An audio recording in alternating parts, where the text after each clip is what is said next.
Oh man, I hate Mondays. Nah, man, it's Tuesday. Wait. What day is it? You know what day it is? Tuesday. Brewsday Tuesday. Oh, fuck yeah. It's time for Brewsday Tuesday. Here's DreZ and Big Nate. This one's gonna take me a minute because I gotta get the plastic you off. gotta get This the one's plastic actually unopened. It is another Booze Tuesday. My name is DreZ. Big Nate sitting across from me, popping bottles, corks, if you will. We had so much fun last week, and I was saying I think I had enough for a show, and sure enough, I went and checked. So I figured let's just go ahead and do it, knock it out. We'll get back to beers next week, but right now I'm on the bourbon kick. So I mean, what you're doing right now is the equivalent to like what I try and do. Like, and they always say like when you're putting your pet down, you go and you give them the best time of their life. These last 2 weeks, am I dying? I don't know. I hope not. Am I dying? Because I don't know if I could handle that. But this is a hell of a way to go out. This is mine. Got it open. There we go. There it is. Oh, So, beautiful. sticking with the drop theme, both of these again were acquired via Virginia ABC drops, which now aren't a thing. And you should hopefully be able to just find this stuff on the shelf because, frankly, these ones aren't super rare. This is like a round of the stuff that I'm like, it's not, it shouldn't be super sought after and hard to get. I just popped the old Basil Hayden Kentucky Straight Bourbon, artfully aged by the James B. Beam Distilling Company, distilled and bottled in Clemort, Frankfort, Kentucky. This one is 80 proof, simple. The notes say it'll have some sweet brown sugar, black pepper, and charred oak, finished with dried fruit. Okay. To know bourbon as Booker did is to love it, and to love it is to share it. With Basil Hayden, Booker is set out to shine a light on bourbon's richness and complexity so profile could experience it in it the way he did, subtly sweet with a fine edge of spice. All right.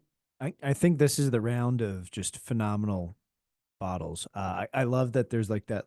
It's probably not real copper. But Yeah, that belt, around yeah. that might be real copper. Remnants They're of, charging for of Basil like Hayden. of a cask, I guess. Yeah, but I mean, it's just beautiful that banding on there. And this might be one of my favorite bottles I've ever seen in my life. It's kind of like you handed me like a very large grenade. It's the Bland's original single barrel bourbon whiskey, and the labeling is kind of written like a fever dream. Obviously, they've not changed since they initially started doing this, but if we're going, we'll start in the center. This bourbon whiskey dumped on 3/16/23 from barrel number 431, stored in warehouse H on Rick number 4, individually selected, filtered, and bottled by hand at 93 proof. So 93 proof, 46.5% ABV. We believe this is the finest bottle of whiskey ever produced, affording you extra flavor, bouquet, and character. And then each bottle is recorded with the master registrar at Blant Distilling Company. This registered bottle number is 199. And I just find that intriguing that they've made up their own registry, which is like a cool thing to track. I wonder if there are certain bottles that, they hold back and keep in their archive or their little museum. Yeah. Also, there's this cool horse on the top with the jack. That was one of the things I was going to note. So for those that don't know, yes, Blanton's does have a cool little horse and jockey right there on the top of the bottle. And do you know about that? The most I know about horses is before we had cars, they were primary means of transportation. I was referring specifically to the Blanton's tops. No. So look closely at it. There's an N. There's an N. I noticed the N. So if you get, let me think about it, BLA, is it 7? So there's 7 different tops, I believe. And if you get them all and you line them up, it shows like, it'll be like almost like a flip book, like the horse is kind of trotting and the guys are, so they're all slightly different. So that's really cool. Yeah. So it's like people trying to do that. That's way better than trading cards. And you mentioned the bottle. It is a very unique bottle. Obviously, like you mentioned, it's big, kind of like a grenade sort of deal. which is cool. It stands out. It's different, but Doesn't fit on a shelf it well. makes it really tough, and it sucks to fit it in my little bar, cubby bourbon section because it takes up a lot of space, and I like them to be thinner and slender. I can fit more in there rather than just a big old blob. My of a favorite bottle. thing about things like this, though, are when like they very much so are steeped in tradition and trying to keep things like the font is very like it's a scroll style font, but then you have to include like the legalese. So they've got the government warning just slapped on the back of the neck label. You've got your barcode on there, and it kind of takes you out of it. And I know they've got to do it; it's not their fault. And again, still a very fantastic bottle. I just maybe if I were doing it, would have to paint over that barcode. Yeah, the Basil Hayden is similar in that fashion. It does have the. I'm trying to get it in focus if you're watching on the Facebook or YouTube or whatever. But yeah, the Surgeon General warning and the barcode and stuff. But it does have that little section that's old school. The way they structured theirs, though, you could get that off and nobody would notice. Yeah, I'm sure. Well, I'm sure. Yeah, it is separate, and it even looks like it's already ripped off. Like they want you to rip it off. Let's get rid of this. Yeah. It was better before Prohibition. So, I mentioned that what kind of spawned this idea was I brought back the Scotch and I did the, bourbon Scotch tasting comparison when I went to Scotland, or the plan was to do that. And I got all these nice bottles of bourbon and the drops and whatnot. And I had limited space on how many I could bring because unfortunately you can only bring so many liquids and it has to fit into like a little Ziploc bag and all that kind of crap. So what I actually did was I'm a member of the Roanoke Bourbon Club group or whatever the heck it's called on Facebook. And I put out a poll because I figured I could only bring 7. I did the math of how many, and I forgot I was going to grab one of those vials so you could see what I was carrying it over in. And I did the math and I figured I could bring 7 different ones and I was going to have 4 vials for each. So what is that? 28 vials could fit into one of those little bags that can go through TSA. And so I did a poll because I had more than 7 bourbons and whiskeys to choose from. And I was kind of surprised, but Basil Hayden got the least amount of votes. So that's why this one bottle was unopened, because I didn't open it to bring over there. I guess people really aren't a huge fan of Basil Hayden. And honestly, I mean, it's okay. But so maybe that's why. All the rest of the ones that I had were a bit more unique and rarer. Are you thinking that maybe they spent a little too much time on flash and not enough time on substance? Because that bottle presentation, like, it is nice. That's a beautiful bottle. That would grab my eye if, like, I saw it in a lineup. I'm at a nice bar and see that on the lineup. That would be one of the first things to grab my eye. As with the Blantons, but they're probably not keeping that on their shelf because damn thing's not going to fit. Yeah, I'm trying to see. I'm sure I've had it before opening this bottle, but maybe not since I've been more into bourbon. So maybe that's why this doesn't taste as unique or awesome as some of the other stuff. Like last week, we had that, the barrel proof Elijah Craig and the single barrel E.H. Taylor and stuff like that. And what I have coming up next is maybe even more unique than some of those. I woke up, actually, oddly enough, over the weekend. I woke up in the middle of the night craving that Dickel Leopold Brothers. Like, that is a life-changing rye. It is a good rye. That might be one of the best ryes I've ever had, I would say. So good. Very, very delicious. But yeah, so the Basil Hayden, I guess, not as popular amongst bourbon aficionados, but they do try to be in that same level. And again, you used to be, I haven't been to the liquor store since they canceled the drops to see what's kind of standard on the shelf again these days. I would imagine probably both of these are hanging out there. Just like, hopefully, well, actually, no, even before the drops, Buffalo Trace was kind of hard to come by. Which is weird. But I think that's unique to this area. Yeah. I was always told that, and this was, of course, coming from Huck, but it made sense because you couldn't find it at any of the NRV liquor stores. And I think it was because, I'm trying to remember, it was a Blacksburg bar. I want to say it was maybe or PK's. I think it was PK's. Apparently just goes around and they buy up all the Buffalo Traces because they have like some regular that just comes in all the time and just drinks nothing but Buffalo Trace. Also Huck. It might be. And because of that, Huck and I actually went halvesies on a case of Buffalo Trace. Generated the demand. I like Buffalo Trace, but yeah, it's not one of those that I feel like should be a Drop status. Yeah. And again, I still refer to the drop, even though I think they don't do it anymore. But like it that should be pissed one of me those. off. It should be a shelf standard. It is. And, And it there's should be. no, I didn't understand that. Like I remember Hawk was of course kind enough to bring us each a bottle for Christmas last year. Yes. And he also brought me this really cool bottle opener that we're pretty sure he re-gifted, but it lives under my side of the table here if you're watching on video. I don't Buffalo Trace is good, but I would put that in the category of like my feeling with where I couldn't get Evan Williams white label for the longest time in places. It should just be standard. I agree. I do like it as a good, like that's my pretty standard sipping whiskey. Yep. That's I mean, the one that's exactly what that's it the one is.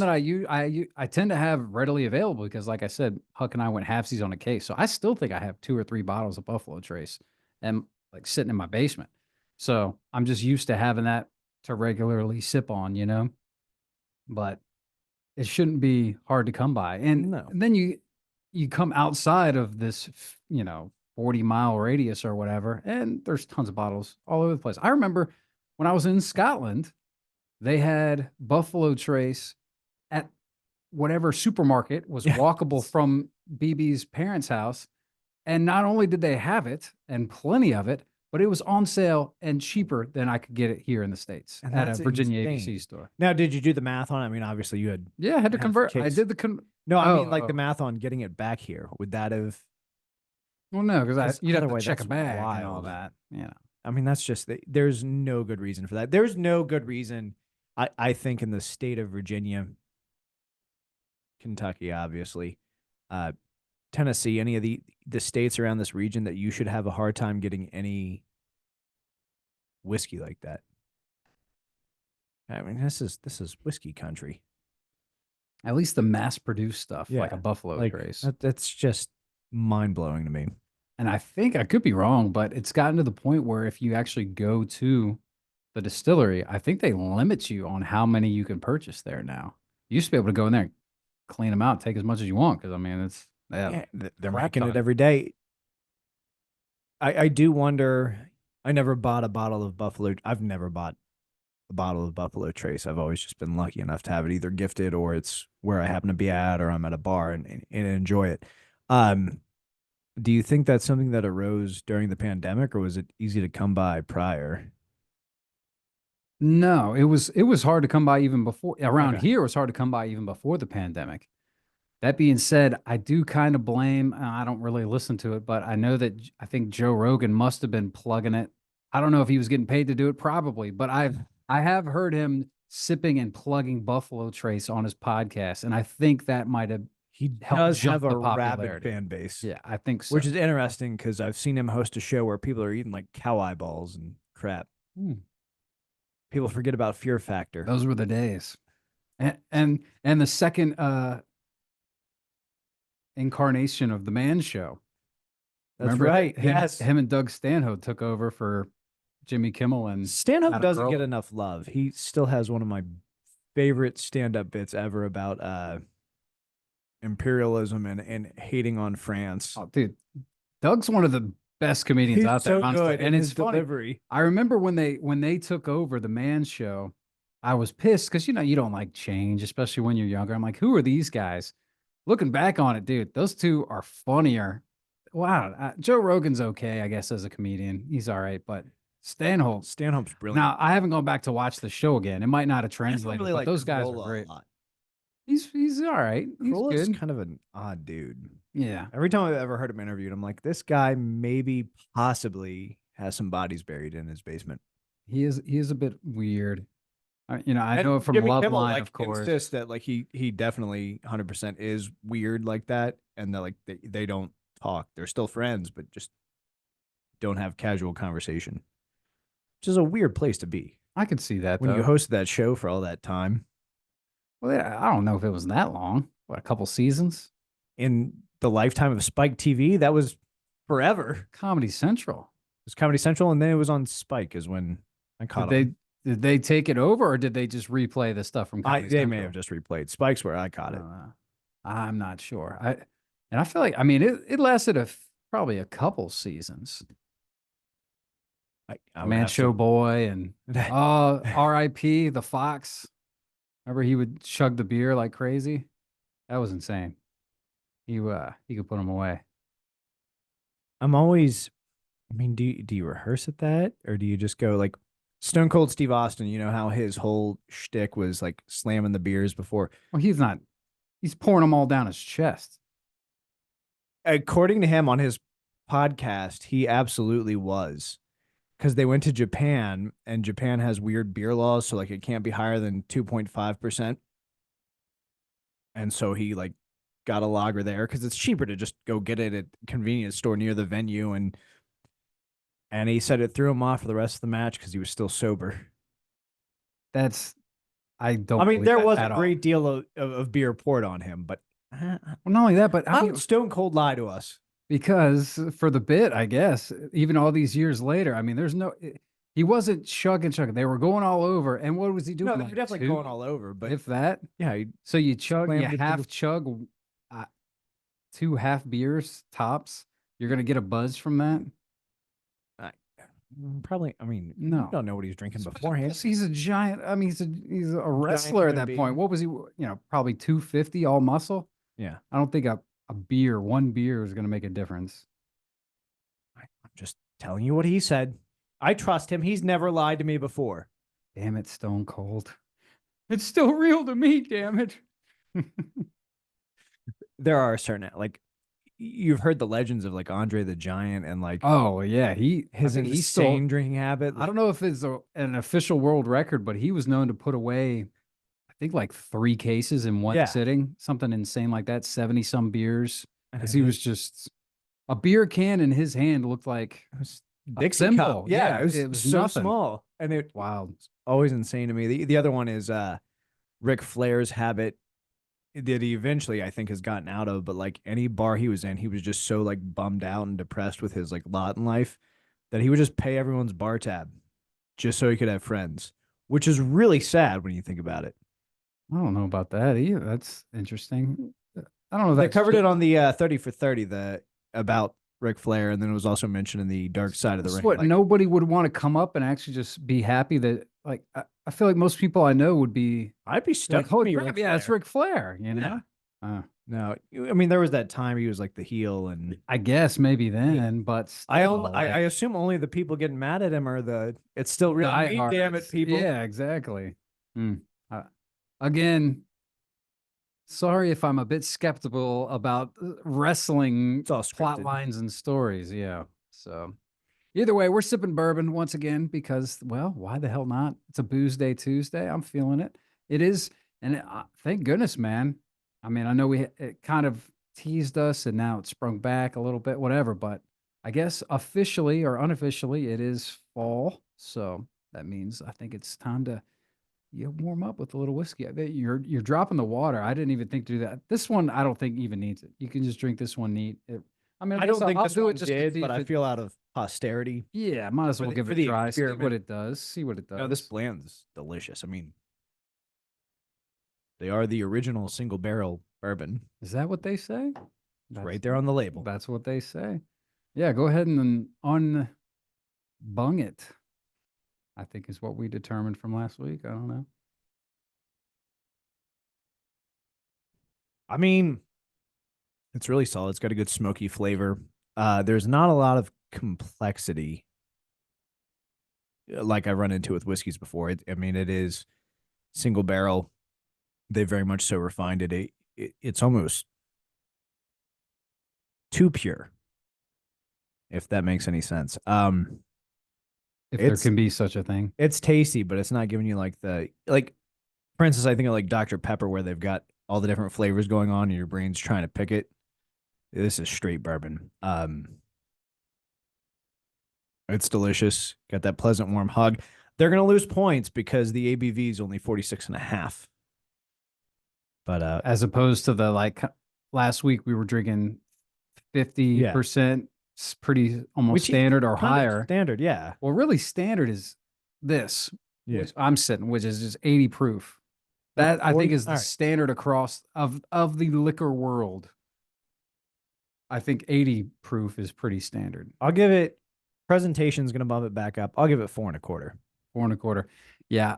So there's a reason why this one was voted least in the Bourbon Club. And again, there's just nothing real special about it. I almost wish I hadn't have added the water because not to say that it already tastes watered down. It's cut. It's already cut pretty good, only being 80 proof. you know? Sweat. It's sweated. Sweat. Yeah. I sweated this. I'm sweating this basil too much.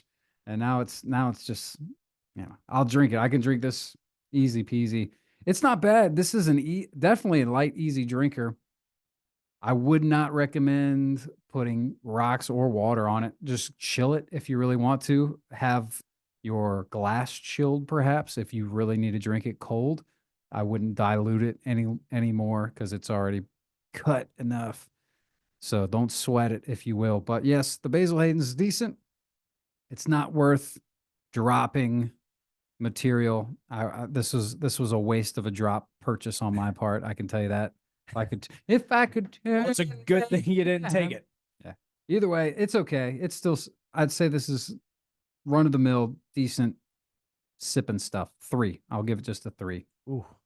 Nothing too special. But we'll have a couple special bourbon. Oh no, one bourbon, one whiskey. Again, I messed up last week. 1 scotch, 1 beer. Yeah, we'll delve into that here in just a little bit. Another round of whiskey on Booze Day Tuesday coming up. Stick around.